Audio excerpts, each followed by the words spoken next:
Alrighty, folks, with me on the Zoom here, I got Alex Ansel. How's it going, buddy? Stand-up Hey, comedian. howdy. Glad to be here. uh, right on, man. So, how's the pandemic been treating you down there in Las Vegas? The ups and downs, when it first hit, it was just like, oh my God, what the hell is happening? Um, because actually, when the shutdown happened, it was exactly 1 week after I already kind of quarantined myself for a whole week, because unfortunately, at the beginning of March of last year, my father passed away. And that threw me in the spiral, and I was drinking, staying home, and just grieving. And then I was ready to go out again, and then it's like, oh, by the way, the whole country shut down. And I was like, God, I can't have anything to myself. Anything I do, the whole country does. It feels like I'm a trendsetter. Yeah. But it's made me kind of focus on how to make myself more comfortable in my own living situation. And fortunately, where I'm at right now, I do have it's a converted garage, so it's a pretty sizable room. And over the months, I was able to kind of build up what I call my studio, what you see here, to do Twitch and to kind of do how can I scratch that itch of performing, but not put myself out there in harm's way, because I'm a good comedian, but I don't have healthcare yet, so I'm working on that. Yeah. But I did miss performing, because I mean that's my therapy. That's how I missed that. It was like a fiend. I was like an addict. I was like, I got to make somebody laugh. Like, I got to get some laughs somewhere. And just having to adjust. And now it's like, things are slowly but surely opening up, and I'm like, nah, I'm good. I'm gonna watch It's Always Sunny in Philadelphia for the fourth time. And it's like, no, Alex, you got to go out. And actually, over the summer, I felt myself like getting feral almost, because you're locked up, you're cooped up, and all this political shit is on the news, and this and that, and everybody's arguing on Facebook because they're not getting out there, they're not interacting with real people.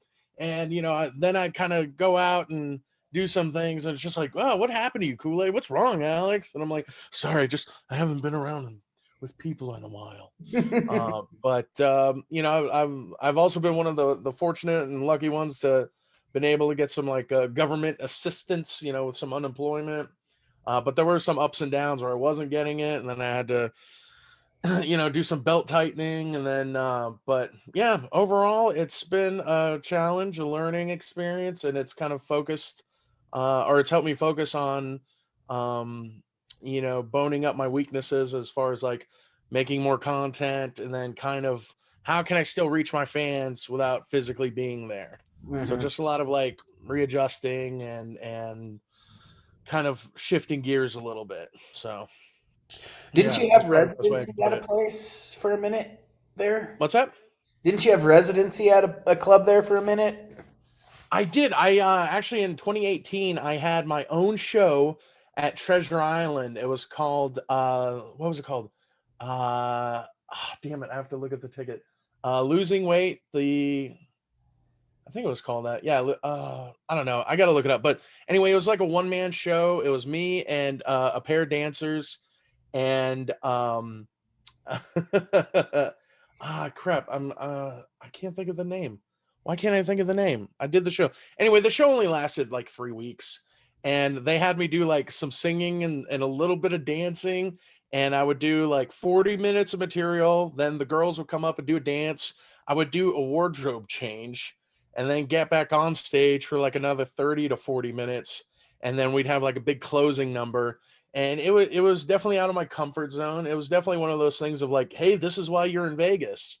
And it was fun while it lasted. They made me a custom suit, a suit jacket, which I still wish I had. Man, if I had that jacket right now, ooh, I'd be killing the game, baby. Um, so like I said, that only lasted, easy come, easy go. That's how showbiz goes.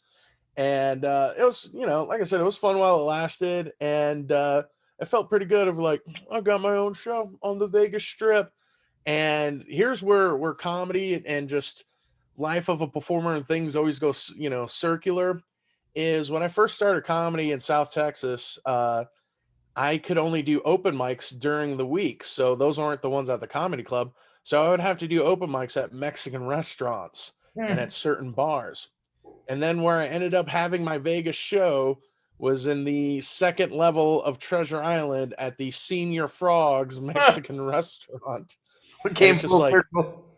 came full circle. It's like, I'm on the Vegas Strip, motherfuckers, in a Mexican restaurant. So that humbles you up real quick. And, if I could give advice to anybody is, especially performers or in any industry you're in, be nice to everyone on your way up because you're going to see them on your way down. And I tried to never let it go to my head and try to be like, who the fuck are you? Because it's like, and part of me kind of saw the writing on the wall. I'm like, some of these motherfuckers don't know what they're doing, and we'll see how long this lasts. So, Yeah, that's how. Yeah, I've seen that a lot in the music business too. Which, the stand-up comedy world it's kind of it's unique in a sense. It sounds like yeah, I've looked into it. I'm pretty into it as far as like just being a fan of it. yeah.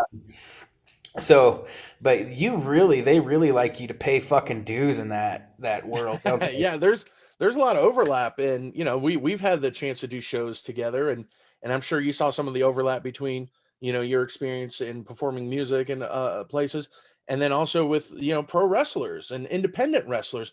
There's a lot of overlap of like not getting paid a lot of money, long travel hours, Mhm. shitty hotels, doing shows in the middle of nowhere. You've never been there before, and now it's your job to entertain these people, and you got to make it their money's worth. And that's one of the aspects that I definitely like is like, especially after I've been doing comedy now 10 plus years now. I welcome the challenge. I'm like, I'm SEAL Team 6 of comedy. Drop me off in whatever bar in whatever county, whatever. I'm like, I'm ready for it. I'm built. Like, Yeah, I'll make them laugh. I don't care what kind of people are there. If I have to be clean, dirty, whatever they want, like, put me in, coach. I'm good to go. I'm yeah. prepared. Right on. Yeah, I remember that night in Seattle where you got that rough crowd where you were telling. Oh, dude, you were there at that one, right? What was that? I The was fun house laughing or something? hysterically in the back, and then I just heard you go, "Fuck, really?" Like none of you Yeah. motherfuckers think that's funny. And I started looking around and realized like it was just like me and Cody that were laughing at you. And then I was like, "Oh shit, rough room, Yeah. man." Was that the night of where I had to go after the freak show? Yes. Is that the okay? I still talk about that night as like one of my worst performing nights ever because I saw that the lurch guy kiss the bearded lady by tugging on her beard. That is a sentence I just said, all right? We're not bringing in gender politics, but he was tugging on her beard and he was kissing her upside down Spider-Man style. And I remember just, sitting there. I was right next to Jake the Snake's daughter, and she's just like, "Oh my God, what is happening?" And I'm like, "I've been to Austin. I wasn't phased by it." Yeah, I didn't. And then that guy wanted Jake to staple dollars to him, and Jake was like, "I'm not doing it, man." And you're like, "I'll do it." Yeah, yeah. Well, he did that because he wanted me to get over, and he's like they, you got to get over with them, so that's why you got to do it. And I was like, yeah, I don't really care, man. Like, I'm down. I'm I'll like, I'll staple throw the shit out darts of at this it. dude's back. Yeah. Man, So, fuck that tour was a bit of a train wreck. I still feel bad about it, but oh, if anything, it was a character defining, experience for all of us. And one of the things that I took home from that was, I did those jokes about my dad coming out, and I talked about my dad being gay and all this, and then that's where I lost them, and I was just like, okay, what's happening here? And it wasn't until after the show somebody was like, yeah, we're kind of like right next to the gay district of Seattle. And I was like, oh, you mean Seattle? And, and I was like, oh, okay. And then even some drunk lady, she was like talking real loud during Jake's set. And, me, I just look at her and I shushed her because she was just drunk and talking real loud at the bar. And she goes, aren't you the guy that did all that homophobic material? And I was like, yeah, I'm misogynistic too. Shut the fuck up, bitch. You know, like, kiss my ass, like. dude, this brings up a great topic, man, that I actually would love to have with you. Yeah. How the fuck, dude, with all the cancel culture shit going on Yeah. and It's everything else, rowdy. it's got to be hard to be a fucking stand-up comedian, man. Like, You know what? Here's where I'm at with it. The ones that have, like, if you don't do anything illegal, I think you're good. You know what I mean? And I think the part I hate are the people that, oh, I did something wrong, and then they like apologize and they do all this. I find a lot more people survive cancel culture better if they're just genuine with it and they're like, yeah, I said it. Like, I'm sure if you go back to my tweets of 5 years and 10 years ago, I probably said some fucked up shit. And then if you go, oh my God, you said this, and I'm like, yeah, I still kind of think it's funny now. Like, I don't care. Like, my job, I'm not running for office or anything. My job is to make you laugh. You can tell me something's not funny, but you can't tell me you shouldn't be working because you have these thoughts and these views. And I hate that whole like thought police. And Well, you also have too, to, it's not necessarily like it's not hate in your heart if you say shit. Sometimes it's just yeah, out of humor, you know. Like, exactly. And I love pushing buttons. And I've talked to other comics, and they're like, Kool-Aid, you get away with so much shit. And I do, because I kind of have that like almost like Bender quality, Bender from Futurama. He mhm. gets away with so much shit because he's a robot, just like Cartman. He gets away with so much shit because he's a kid. And I go out there and I'll, do racial stuff and political stuff, and just, do people hate me afterwards? No, they just laugh and they'll buy a sticker. And I think if I think one thing is you have to be likable enough to get away with some of that stuff. Because if you're not Ralphie, likable enough, you just look like a hate monger. yeah, I think Ralphie May I'm was sure. really good at doing that, man. Yeah, exactly. And my buddy Adam tells me, he's like, you got that Ralphie May thing. You're just big, cherubic. The Southern accent Yeah. helps me get away with so much shit because it's so charming and endearing. And if I were to say something horrible, but you say it with a Southern accent, it's like, get over here. So, Yeah. but yeah, it just blows my mind because you see some people getting canceled over some bullshit tweet, and then they like they scour into a corner, and then there's others. There's a guy named Nick Mullen who's he does a Come Town podcast, and he just goes, "Nah, I own it." Like, yeah, I did that, and then you have to respect the genuineness and the realness, and that's what I like, because there's been I mean, if you saw my my folder of tweet drafts that I haven't published, you're like, whoa, because I'm one of these people who are like, man, if I put this out there, this is gonna start some shit. And then the other half of me is like, well, there's no such thing as bad publicity. It's like you got the two figures on the shoulder, like, tweet it, do it, start some shit. Nah, man, you can't be doing that. You might work for Disney one day. And I'm like, yeah, whatever. I just want to put out there what's funny, what I think is funny. And if it comes across as this and that. And I think another thing I can get away with a lot is especially with some of my stances and views and whatnot. It's like, hey, I do have a dad who was gay, or or I mean, is he still gay if he's dead? I don't know, whatever.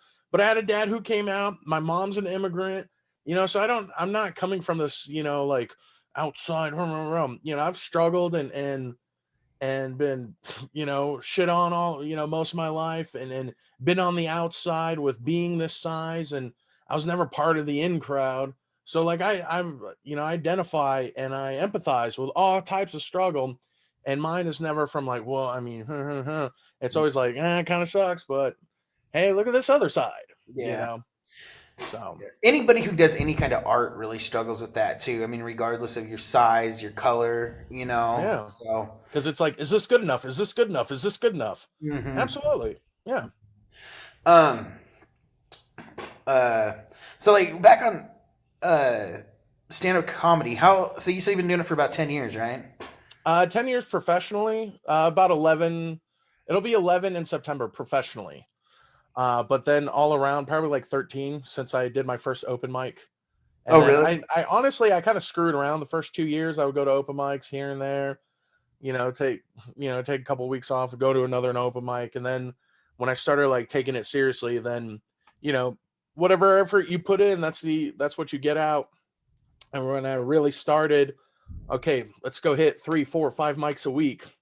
That's when the dividends would come out, and I was getting like gigs booked and asked to do spots at the comedy club, and when you're coming up, that's a big deal, and it Hmm. still is now.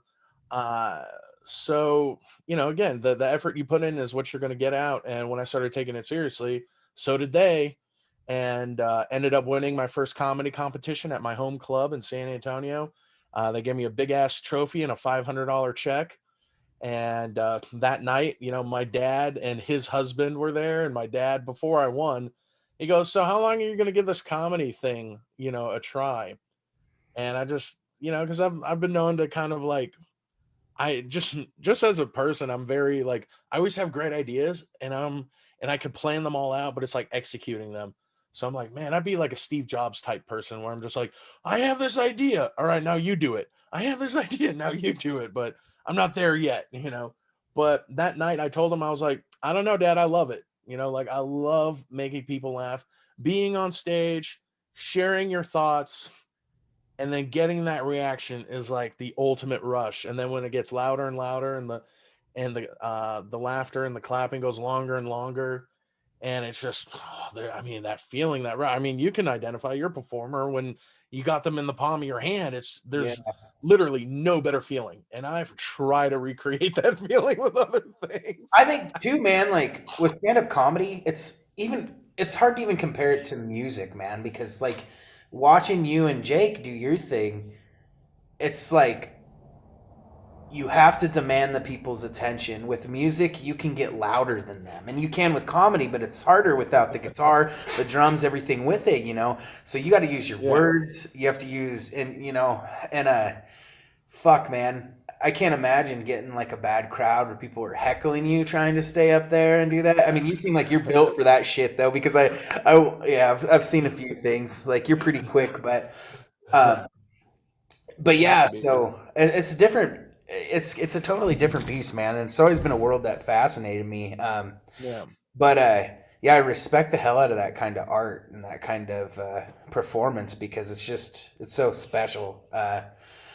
Um, but yeah, so how would you say you got into it, man? Like I've uh I've always loved comedy. Like I was one of those kids that in middle school and high school, my TV was always on Comedy Central, mhm. like in the background when I was doing homework, or and even like growing up, my dad was a big AV nerd, and he would always like catch these sales on electronics and whatnot. So my room at one point had like three TVs in it, and it looked like if you watch a 90s movie and you go into like a hacker layer, that's almost what my room looked like.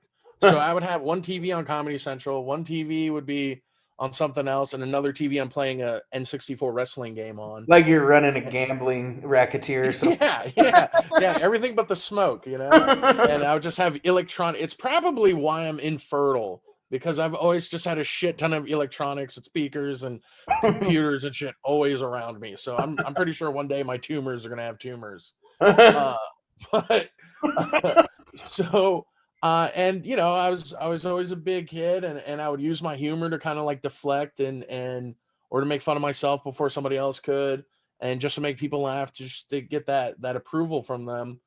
And just always loved and appreciated comedy, and I knew way too much about comedy at a way too young age. And I remember growing up, telling my parents, "Oh, these are my favorite actors." Jim Carrey, Eddie Murphy, Robin Williams. And my dad made the connection. He's like, "Oh, they're all stand-up comedians." And then I kind of would get into it. I'd always watch the Jay Leno monologue, and then eventually got into Conan, and just always loved and appreciated comedy. And I remember in high school, I'd have people in my class and stuff tell me, "Oh man, you need to be on Saturday Night Live," or "Oh, you're so funny," this and that. And then finally, after I graduated college, I think I was like 23, 24, I finally went to an open mic, and I was like, "Okay, how do I get into comedy?" I went to a show at the comedy club, like a free show at the comedy club, and I asked one of the, amateur, or it was amateur night, but um, so I asked one of the guys, "Hey, how do I get into this?" And he's like, "Oh, come to this club on Fridays, and they got this spot over here." And this is like during MySpace, so they're like, "Oh, hey, add me on MySpace. I post about the shows and the open mics there." And I was like, "Okay, cool. Thanks for being so gracious about it." And then my first day into comedy, I did two open mics because I knew that comedians would do more than one show a night. So I did an open mic at 5 p.m. in San Antonio, my hometown, and then I did an open mic at 9 p.m. in Austin, which is about an hour and a half away based on traffic. and those two experiences in one night kind of helped, give me a broader sense of what what it is and what it's about. And yeah, just haven't looked back since. I wish I still had video of my first time, because it was just me like reading a joke off an index card and then looking at the crowd. And if and right now, me telling you this, you're like, no, that doesn't sound like you, motherfucker. That was me. Yeah. And then now I just kind of go up there and just have fun. I'm like, okay, I know what I can, I want to go up there and just kind of catch the vibe, and trip a riff. I know it's a lot of like hippy dippy bullshit I'm saying. And then whatever, if I'm just the nonsense I'm spewing is not working, then you start to kind of work in some material, and then you can see where they react from there, and then go from there. But those are just things that have just been honed over, 10 years of just gigging. So, um, Right on, yeah, man. that's how I got into it. Just ask somebody of, hey, how do I start this? And then haven't looked back since. Who are some of your favorites, man? Alive, dead in general, or All around, just whoever. of all time, I'm definitely a Carlin guy. Because Carlin, to me, I love the way he played with language.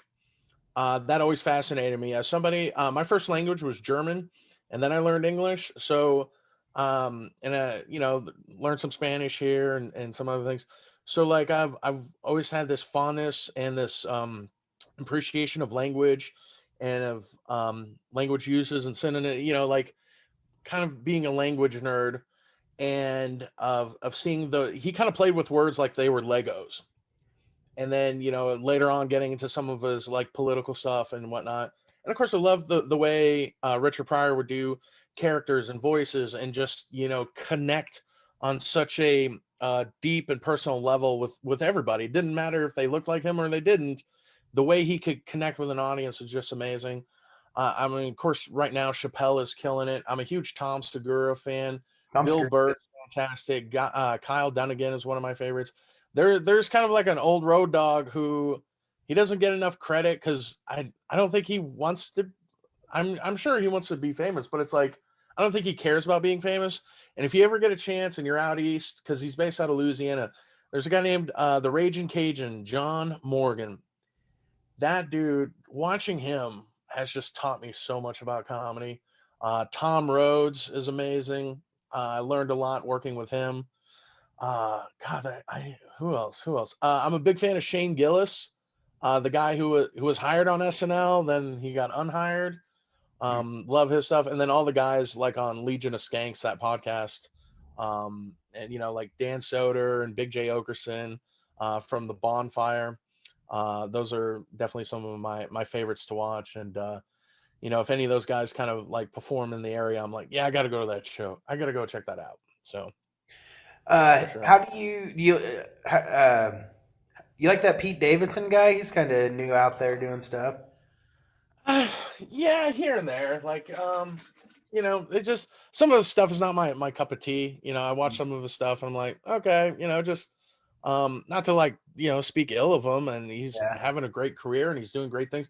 I enjoyed him in that what is it, King of Staten Island? yeah, that's pretty I good. enjoyed his performance, but just the editing of that movie was like, God damn it, Judd Apatow, stop Yeah, making these comedies so fucking long, dude. yeah, man. Judd Apatow. As much as I love him, dude, and love his Yeah, the older stuff, it's a little fucking beaten to death, kind of. even what was it? Funny People. Yeah, That you could have cut out 45 minutes of that movie easy. yeah. I liked it though. And I then still did. just personally with Judd Apatow, the way he didn't defend some comics was like bullshit. I was like, man, fuck you, dog. Like, I hate it when comics turn on other comics if it's something about like what they posted or a joke they did. Or I get it, if somebody um, broke the law and did some sexual misconduct, sexual Uh, assault, fuck yeah, get them the fuck out of here. We don't need that shit. But if somebody, tweeted a Kobe joke and, oh God, let's cancel him. My stance is, yo, man, I'm a Spurs fan and Kobe torched my team. So here are my Kobe jokes. Boom, boom, boom, boom, boom. Check my Twitter. yeah, I got you. Yeah, So it's stand-up yeah, comedy. I'm big on that. Like, I don't think, yeah, comics should turn on other comics, as far as Maybe I like, missed. because it's like we're all in this together. You know what I mean? Yeah, So maybe I what's missed. up? Maybe I missed that a little bit, man. So what exactly happened there? Did some of his comics come under fire? The people that he used in his movies come under fire for some shit or what? I think he came out and slammed Shane Gillis, the guy who he was hired by SNL, and then there was some writer out there that had a bone to pick with that type of comedy and that scene out in Philly. And he released a clip of where Shane Gillis did a Chinese accent that was taken out of context. And then As always. because SNL hired Shane Gillis and then a gay Asian at the same time, they're like, well, it's kind of a bad look if we hire this, like, middle of Pennsylvania, and his Shane Gillis's comedy alludes to like Trump supporting and but I Oh. think a lot of it is kind of like he does it ironically, which I appreciate. He's always like, "Oh yeah, dude, Trump dog, yeah, he rules." Like, okay, and which or SNL, they needed someone that kind of skews conservative because if you all these writer rooms between Kimmel and Colbert and all that, they all have the same type of writer. It's all these leftist leaning, and that's why they all write the same jokes. Yeah. You've seen clips of them on YouTube of where they'll have Kimmel, Seth, and Colbert, and what's his name, the other one, Fallon, and they all do like the same, this Trump joke, oh this joke, and then this joke. And it's just if you need people from all different walks of life and different experiences to kind of make fun of both sides. Yeah. That's kind of the line I like to toe, I and saw a even meme not too long ago Mhm. that was like, now that Trump's out of office, what are like liberal comedians gonna fucking talk about? Like. Yeah, yeah. Um, for sure. And that's another thing is like memes have kind of like they've killed topical jokes, you know, because anytime, let's say uh a comedian does a topical joke, boom, somebody can be inspired by it or basically rip it off. And then they'll make a visualized version of that joke. And then, 3 days later, if it blows up or goes viral, that comedian tries to do that joke again. It's like, oh, you ripped it off from that meme. And it's like, what Mhm. and you would see things like this happen all the time. 80s and 90s, writers would go to comedy shows and they'd see a great joke. And then 3 weeks later, be on an episode of Roseanne. Or there was a comic who had a closer about how when he gets drunk, he'll go to a pizza place, order delivery, and then have the delivery guy take him and the pizza home. Well, after doing that joke for umpteen many years, it finally was in like a beer ad, of like, oh, here's how to be smart about it. And so, did he get any compensation? No. Yeah. So it's just one of those things you gotta deal with. And me, I that's why I try to write from like a personal place of like, all right, you can't rip those jokes off. But if it's stuff I put out on Twitter and Instagram of like, oh, here's a thought I had, boom, It's put it fair. out there, let's see where reaction it gets. Sure. And then those are just kind of like little weapons you can put in your arsenal for the live shows and whatnot. But yeah, it's just, for the people that kind of go out of their way to like, I don't know. Sometimes I have a bone to pick with comics that will just share or just like repost memes. And I'm like, we should be the ones creating the memes. Like, I'll share memes, but I'll give them credit. I'll say, "Oh, hey, I found this on Reddit," or "Hey, this is from my buddy." Blah blah blah. But I feel like as comedians and performers, we should be the ones creating the content. That's why I always like to post my own OC and make my own memes and do my own thoughts, use my own photos for reactions and things like that, just to kind of like make it more like, "Oh, here, this is something I made versus here's something I found." And because that, 10 years ago or less than 10 years ago, everybody was jumping on fuck Jerry because that dude was just stealing memes and getting, money from Instagram, money from advertisers. And then he got a book deal and then Comedy Central signed him. And then all these comics came out of the woodwork and they're like, fuck this guy. He's stealing our shit and he's getting rich off of it. But now all the comics are or not all of them, but a lot of them are kind of doing the same thing now. So it's like, what's happening here? So Well, there's this heat with yeah. Carlos Mencia too over that same thing. What's that? There's heat with Carlos Mencia over the The same thing. Yeah, yeah. I mean that, that a little different? Full discretion, I've worked with him, and but this was all after the whole him getting called out on Mark Maron and whatnot. And I think he this is just my speculation, I think he had to be called on it, and it probably made him a better performer, because it's like, okay, I got all these eyes on me. He's still a great performer. He knows how to write a joke. He still goes out there, he's on the road, he's still selling out, he's still killing it. Sure, he's got his detractors, but anybody's going to have that. So Yeah. I mean, the last couple shows I've seen him, I didn't see anything that was lifted from anybody else. It's because it's him, Yeah. and he kind of rose to the criticism, and rise to the challenge, and went from there. So I get that. And I've done jokes or something where I'll have the one in particular, I did a joke about how uh like, I have a graphic design degree. I feel dumb because I finished college, because I feel like as soon as you could forge your degree, that's when you graduate, right? And so I did that joke, and then I had a club owner pull me aside. He goes, "Hey, that joke's kind of similar to this guy." And I was like, "I don't know who that guy is." Or I think I was like, "Oh, I worked with that guy one time before. I'll, check out his clips online." I couldn't find the clip, but I was like, I better be sure. So I don't really do that bit on stage. So just to kind of, um, be on the safe side. And I think, that it's one of those things where, like, if you get called out on it, or if somebody, the first time you see it, you want to kind of like, "Hey, buddy, hey, that joke is real similar to blah, blah, blah." And if Yeah. they go, "Oh shit, I'm sorry," you know what? I'll change mine, or I'll look at theirs, and I'll reassess the situation. But then there's others that do not give a shit, and they'll just keep doing it. And it's like, oh, okay. So you're going to be one of those guys. And, Mhm. there's people, I don't associate with them, but I know of people that will scour YouTube looking for new jokes, or, especially when you watch like open mics and new people, they borrow a lot of stuff, and they use a lot of stuff because they don't have their own stuff.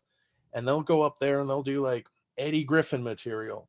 They'll do Cat Williams material. They'll do, Mitch Hedberg jokes. That was a big one that a lot of people ripped off. And then they're like, "Oh, I'm fucking awesome at this. I've been doing this 6 weeks. How come the club hasn't booked me?" And then, open micers that have been doing it 1 year, 2 year, 3 years are just like, "Look at this asshole. He has no idea what he's doing." "Oh, y'all are just hating because I'm so good at it." And I'm like, "No, dude, you're using bits that were written by Chappelle, motherfucker."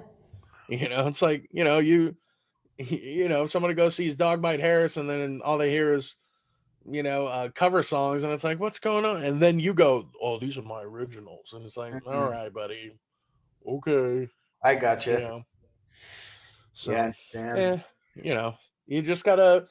Again, I'm the only Alex Kool-Aid Ansel out there, so I got to make sure I'm the best Alex Kool-Aid Ansel that I can be, and fill that void in people's lives that don't have enough Alex Kool-Aid Ansel in their life.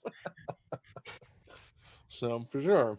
Yeah, man. I really enjoyed the little stint on the road that we did, watching you every night for 5 or 6 days, man. So obviously you resonated well with me because I've followed you since then. Thank you. So, Thank you. Appreciate that. uh, Another guy that I hung out with and talked to, I don't know if you know him, but Berg. Do you know Berg? I don't think so. Okay, I'll send you his link. But especially on that like Northwest tour, like I just met so many awesome people, and a lot of the venues up there were fantastic. And I I'm always super self conscious. I'm like, oh my god, did I treat somebody like shit? And then I'm like, nah. Usually my autopilot is pretty good. Like I have to be in a real foul mood, or I have to really go out of my way just to to be an asshole. Or and then even if I do get called on it for if I do something rude on accident, I'm just, oh my god, I'm so sorry. If I you know or if I'm sitting at a table and I order before the lady or some shit, then I'm like, "Oh my manners, what's wrong with you?" And if that's like the biggest thing I'm worried about, then I'm good. I always try to make sure the people around me are having fun. I always try to be as easy as I can to work with, because again, working with Jake and working with other like high profile people, it's like, yo, man, there's a lot of bullshit you're putting me through. And with me, it's like if I'm headlining a tour, I'm just like, yo, let's just get there on time. Let's have a good show. Let's get some drinks afterwards, and boom. And it's not Yeah. like, all right, now I'm gonna make my problems your problems. Like, Yeah. So were you kind of like the road manager there when you were doing that, or was that mainly Cody's gig? mainly Cody in the beginning, and then there'd be certain gigs where she would hang back in Vegas, and then I would kind of take over as far as like road managing stuff of like booking the hotels or finding places to eat, picking up stuff if like headshots are getting sent out because we're getting low on those, taking care of the t-shirt sales, taking care of getting the money from the venue. So I would kind of do all that hands-on stuff as long and with driving the whole time because with Jake's neck surgery, he's not able to have full motion of his neck. So I'd be doing all the driving. And so for a lot of for some of the legs of the tours we would do across the country, I would have to do that. And yeah, that's oh my god. And then of course Jake wants to wake up every morning at 6 a.m. and Really? and then oh man, it was brutal. He's like, "Why are you tired?" And I'm like, "You're running me ragged, bro." You're That's over He here doesn't smoking strike me as pools a and 6 watching a.m. Law guy. and Order all night, and you go do a radio interview while we're on the road, and I'm the one doing all the nuts and bolts and stuff. But again, it was a great learning experience. It's definitely humbled me up, and it's definitely made me think of like, okay, how can I be easier to work with? So that's been one of those things. So even like, oh hey, is there anything special you want for the green room? And I'm like, cold drinks, like I don't know, like just a couch, like just need a place to sit that's comfortable and things like that. So but who knows? Maybe I blow up and then I can get to be a full-on douchebag asshole, and then people can defend it by going, "Well, I mean, he's in demand. He's under a lot of pressure, and you can't just be nice and get to the top like that. You have to." And it's Oh like, okay, yeah, I hear that music. You can't be nice and get to the top. Which they're probably right because about anybody I've known that's made it to the top is a douchebag. So there's probably some truth to oh, I'm sorry. Do you know Tom Hanks? Yeah. that. um, but yeah, so who else have you worked with? I mean, I know Jake. You mentioned Carlos Mencia. Like, have you worked with anybody as much as Jake? I guess. Like, did you go on the road with anybody else, or like kind of help them um, out? No, not really. Just because of like Vegas is such a hot spot that people will fly in all the time, and then depending on what clubs I'm working with, I used to have a regular Monday night spot at the LA Comedy Club inside the Strat because I would help them with their social media stuff. Using my graphic design degree, I'd make graphics and videos and things that would help promote the club. So I got to meet every headliner that would come through. So I got to work with a lot of those cats, and they got to see what I did. Stayed in touch with them. I still do flyers and graphics and some of that stuff for some of those other folks. But as far as like opening and stuff, I mean, for tours, Jake was pretty much it. I did open some shows for Raven. Oh, really? We did a little Texas run there. That was pretty He's a fun. That was Pacific all right. Northwest guy. Raven, what's that? He's a Pacific Northwest guy. I used to watch him when I was really little on Portland Wrestling as Scotty the Body, man. Nice, nice. Yeah, he's a peculiar dude, Oh, man. I He bet. he's super clever. When the first night we worked together, he's like, "What do you think of my jokes?" And I went, "Okay." And they were all kind of like early 1 year, 2 year comic, you know, type jokes. And I go, "You're making me cringe a lot. Like, do you not want to make people laugh? Like, because there's only a couple tweaks per joke where hey, if you just change this word or put the punchline over here, or say this instead of that." And he goes, "No, but I want to make people cringe." And I go, "That's not gonna give them a good time. They're just gonna sit there with a screwed up face instead of laughing and having a good time." And then the other thing is like because I've watched shows with Mick Foley and Rob Van Dam of them doing comedy and stuff. What I want as a wrestling fan who does comedy, I want you to talk about wrestling, and if you can make it funny, make it funny. Hmm. What I prefer, I don't want to say I don't like it, but I prefer it over. Oh, hey, I'm Mick Foley. Here's what I think of Hillary Clinton. And I'm like, ah, man, I do not give a shit. Tell me about the empty arena match. I don't Yeah, want to, yeah. I don't want to hear your thoughts of, like politics or, oh man, these truck nuts or something, ain't they? And it's like, oh, ah, tell me what it was like to be Dude Love. I want to hear Cactus Jack's stories. Same thing with, like Rob Van Dam, great guy, super nice dude, but he would just kind of go up there and try to do his like, literally half baked thoughts and things. I'm just like, oh, for fuck's sake, what are we doing here? And then at the end of a set, he'd set aside 10 minutes for Q&A, and he would tell a story, and it would be fucking hysterical. He told stories about, Polly and doing rental car stuff, and these people were involved, and that just had me laughing so much harder. So it's like kind of know your audience, and right now I'm actually working with Medusa, Mm, aka Alundra right. Blaze, and we're gonna start working on some shows together. And I'm gonna work with her and getting her to tell me the stories, and then me going around punching them up, and then getting them ready to be told in a longer format. So that's one of the projects I'm working on now. She's actually going to come fly out to Vegas and LA in May. We're going to record some stuff together.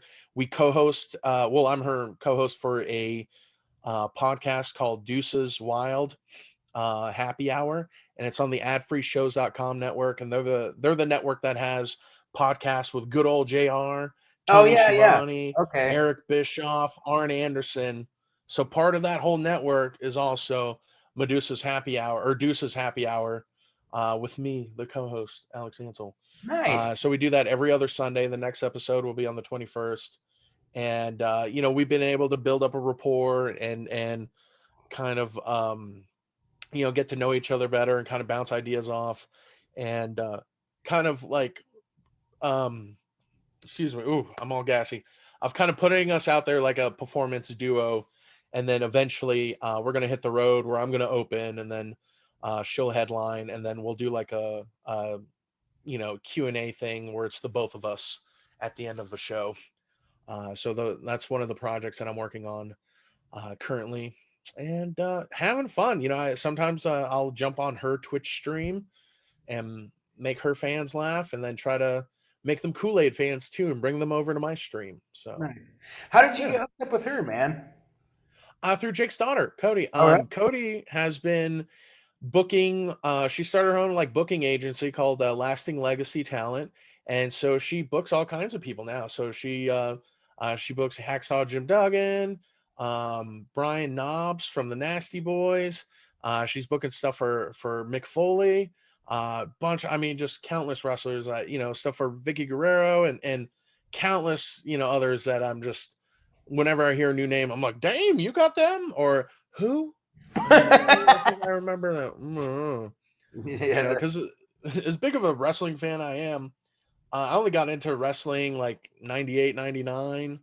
And then I was into it for like 4 or 5 years. And then I took like a 12-year break, and then got back into it like around 2014, 2015. And then I've been a fan ever since. And I actually, just before this interview here, just almost finished watching Friday Night SmackDown on Hulu. So getting all caught up, and now and the one thing that we do on Medusa's podcast on Deuces Wild is we focus more on women's wrestling. We highlight and talk more and show light and show attention to women's wrestling, because all the other shows will talk about everything else in wrestling and all the stuff that's been rehashed by YouTube videos and everything else. But we focus on women's wrestling, and trying to get more eyeballs on that product, from AEW, WWE, NXT, and all that kind of good stuff. New Japan. So Yeah. yeah, Right on. yeah. So who are some of your favorites now? For wrestling, Yeah. always, dude. Bo Dallas, baby. That's Man, my I've that's my dude wanted right to see there. a storyline with him and Bray for a long time, man. I'm hoping. Oh, dude, it would be He's fantastic. so fucking underrated. It irritates the piss out of me that you never see him. I guess he's not even injured. He's just like backstage hanging around. Like Yeah, I yeah. fucking Apparently, he's been taking like real estate course, classes and stuff. Because he's gonna start a real estate business with Liv Tyler, and they're already looking to doing things post, wrestling and whatnot. And it kind of irks me, because my old roommate and we got into Bo Dallas kind of ironically, because we were like, look at this fucking nerd. Just Bo, leave. And we're like, this yeah. guy rules. Like it started ironically, but then we're like, nah, dude, this is our dude. Uh, And we would get Bo leave shirts, and we would go to independent wrestling shows, RCW in San Antonio. And it'd be me and like my three roommates, and we'd all wear Bo leave shirts, and we would roll in there like a fucking crew. and it was awesome. That is awesome. We even adopted a stray cat who we named Bo Leave, or Bo for short. And then my old roommate Derek, as gag gifts, we give each other like signed Bo Dallas stuff that we find on eBay. So like one year for Christmas, he bought a shirt from Bo Dallas's wife's eBay store. It's a size medium women's Captain America shirt, but Bo Dallas signed it. And he was like, "Believe." And then I would go on eBay and find like trading cards signed by Bo Dallas, or I'd find photos signed by Bo Dallas. So I have a pretty good collection of signed Bo Dallas stuff. I have all the only action figure I don't have of Bo Dallas is the 2-pack with him and Curtis Axel. But he's just one of those dudes that kind of like stuck with me and resonated with me, and it's kind of like a deep cut. But currently, I love what Paul Heyman's doing with Roman Reigns is fantastic. It's I've good. always been a New Day mark. Love New Day. Street Profits are fantastic. Otis, I can identify with. I don't like the direction they're taking him, I don't but either. um, so yeah, there's a bunch of great talent. And then when it comes to the women, I'm a big fan of Nia Jax, Piper Niven, Jordan Grace. Oh my God, she's so gorgeous, and they're all fantastic in the ring too. Hmm. So I mixed watching them. Very captivating. Asuka, of course. I mean, Awesome. Charlotte's amazing. Sasha Banks. So tons of talent that I love to watch on there. You watch it? Are you keeping up on AEW? I try to. We cut the direct TV, so now I'm trying to find a way of like where I can legally watch AEW every week. But what I try to do is like watch the recaps or watch some of the matches that they put on YouTube. I got And Sling for $50 a month. It's an internet cable thing, and it right, gives me right. everything I need. It's pretty rad, dude. It's only like $55 a month. I already spent like, let's see, I got Disney, Hulu. I'm sharing Netflix. I don't know. Am I incriminating myself? And then what else am I sharing? And then I think I'm paying for like, and then Amazon Prime, and then with Oh, fuck. CBS. So it's like, I don't know if I want to throw on another 50 on there when it's just like, oh, oops, how did I get to this website? And then, oh, look, it's Dynamite. Okay, cool. Yeah, yeah, I gotcha. and Uh, the, and there's just so much wrestling out there. I mean, for me, it's a hate to use for lack of a better term, it's a slog to kind of get through just all of the WWE product. You got Raw, SmackDown, NXT, and then throw in some AEW, and then throw in TNA Impact, and throw in ROH, and it's like, that's why I thought it was a great idea that when we had of like, hey, let's talk about women's wrestling, because that pretty much cuts down the watch time of all those shows from 100% to, I don't know, 33% at least. Me and a buddy of mine tried to do a podcast, and we started right after WrestleMania last year. And I swear to God, I got so burnt out on wrestling, I hardly watch it anymore. Like I watch the Yeah. highlights. I watch the highlights every week, but I don't watch really the episodic shows anymore. And it kind of bums me out a little bit. But it's just Yeah. like, I don't know. I feel like I'm missing some good things, but I just felt like, God damn, I dedicate so much of my time to wrestling. Yeah. That's why I love watching it on Hulu, because they cut out some of the weaker matches, or they cut out some of the fluff, Mhm. and everything's streamlined. There's no commercials, and I'm like, cool. I'll keep watching on Hulu like this. This works for me. Yeah. Yeah. Yeah, I do like it, man, and I like the fact that there's more options now, because WWE was getting pretty for a while, and it still is. I feel like, I don't know, with as much everybody bitches and raves about AEW, I kind of feel like WWE is fucking making the crawl back up, and AEW is kind of going down, in my opinion. Like, Yeah. that last pay-per-view from AEW was fucking hard as shit for me to sit through, and the one before that I I paid for heard. and I was pissed. So it's like I bootlegged the other one, the new one, and I'm glad Yeah. I did because I didn't even fucking watch it all, and it was when I had it for free. So Yeah. uh, there's parts of it, everything I like, I think, and then there's parts that I just don't, and I feel like the what it's really lacking is I don't think they're telling stories anymore, man. And I'm a story guy. Like as much as I love a good match, I like the story a little better. I think.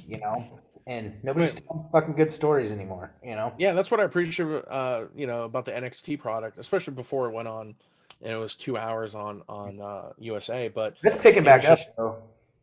yeah, it was just pure, just like storytelling, not too many gimmicks or weird things, and you're not getting Alexa Bliss lighting or Randy Orton on fire.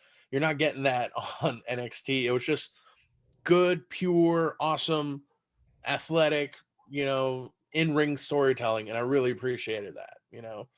Even though I was kind of raised on the Attitude Era of all the gimmicks and the extras and the Yeah. titties and beer and this and cage matches and whatnot. So it's kind of good to be introduced to that. And then another thing I really appreciate is also NXT UK, What's because it it's doing? them kind of bringing over almost like different ingredients, but still trying to make the same meal, same presentation, and just watching the different styles of the British chain wrestling and the kind of the strongman stuff versus kind of the amalgamation of the U.S. style of wrestling, and then you bring in some luchadors from the AAA, and they bring in their stuff, and then guys from Japan. Like it's weird now. I feel confident enough in my watching ability that if I watch a match, I can pretty much tell, oh, what scene or what country at least this person is trained in the most by just watching the match. But yeah, I mean, like watch the stuff you like, and if there's stuff that pisses you off, stop watching it so you don't have to complain about it. Yeah, yeah, yeah. Uh, I bet you there's a lot of people that are waiting for the Snyder cut to come out next week so they can complain about it. Me, I hope it's going to be good because the Justice League, they deserve a good movie. So even if it's going to be 4 hours and it's going to be in a square box format, but Yeah. that's another nerd rage for another day. Yeah, I'm kind of with you. I bitch a lot though online about the product, but I think I kind of came to the conclusion that I'm like just gonna stop, though. And just kind of enjoy what I can and just not pay attention Well, to. yeah, when was it Rise of Skywalker came out. I try not to put too much negative stuff out there, but after Rise of Skywalker came out, I mean, I sat I in the think I remember car like that. despondent, and then I went to Burger King and I ate a Whopper in silence, just thinking of how shitty the movie was, and then I pulled up in front of the house. I sat in the car for another 20 minutes of just like, smoking a cigarette of like, what the fuck did I just watch?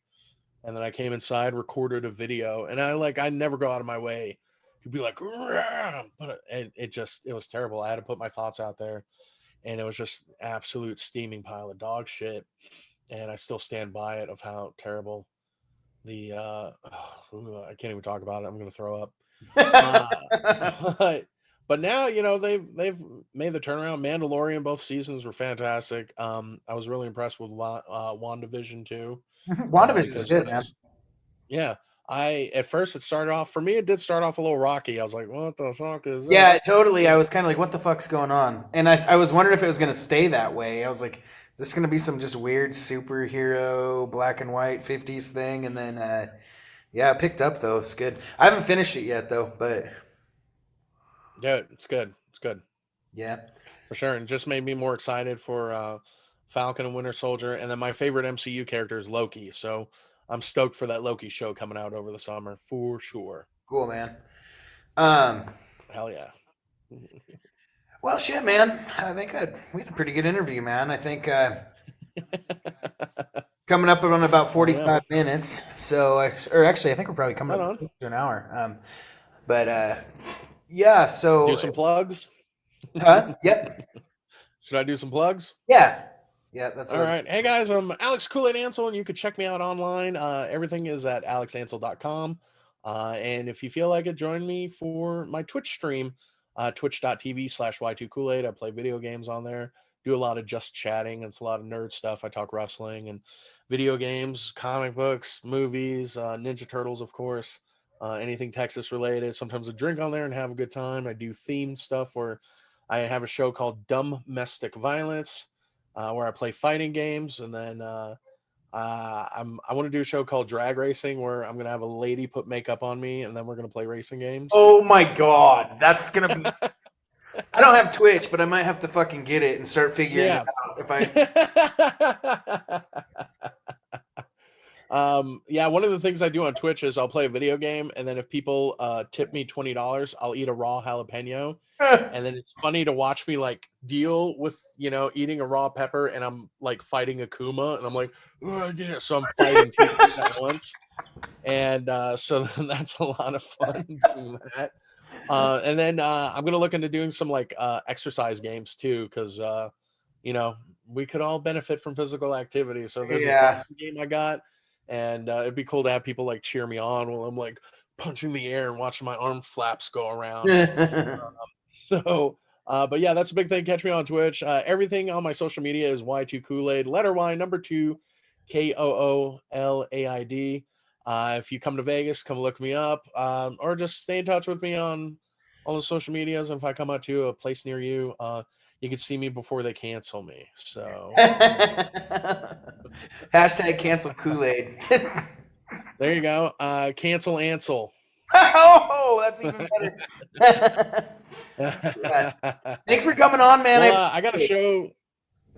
Yeah, thanks, man. Thank you, Aaron. Yeah, sorry, I didn't appreciate mean it. to cut you off. You got a show coming up. Sorry. Keep going. Oh no, a project I'm working on is called Ansel Culture, and it's kind of I'm gonna be like making like YouTube videos or like little podcasts of things that will try to get me canceled.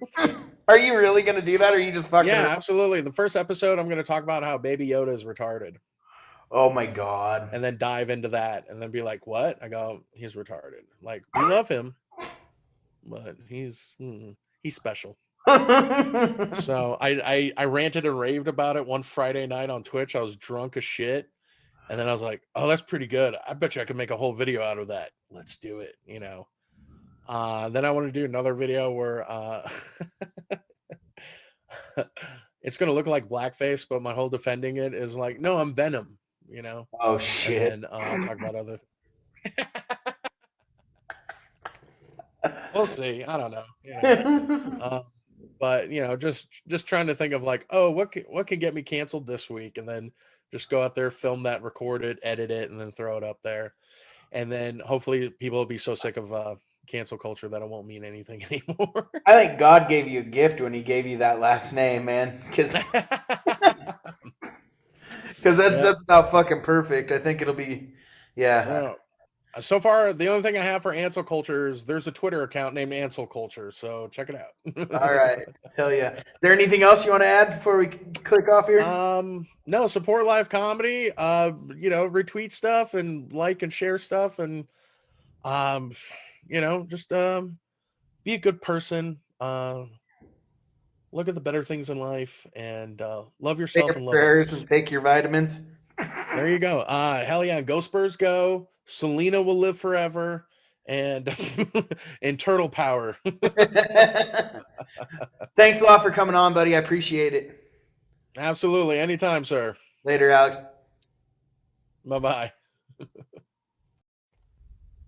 Ruckus and the Records proudly brings to you the Dogwater Radio Show, starring Dogbite Harris. Also featuring Jody Mattern as the lovable but perverse Blackwater Derm.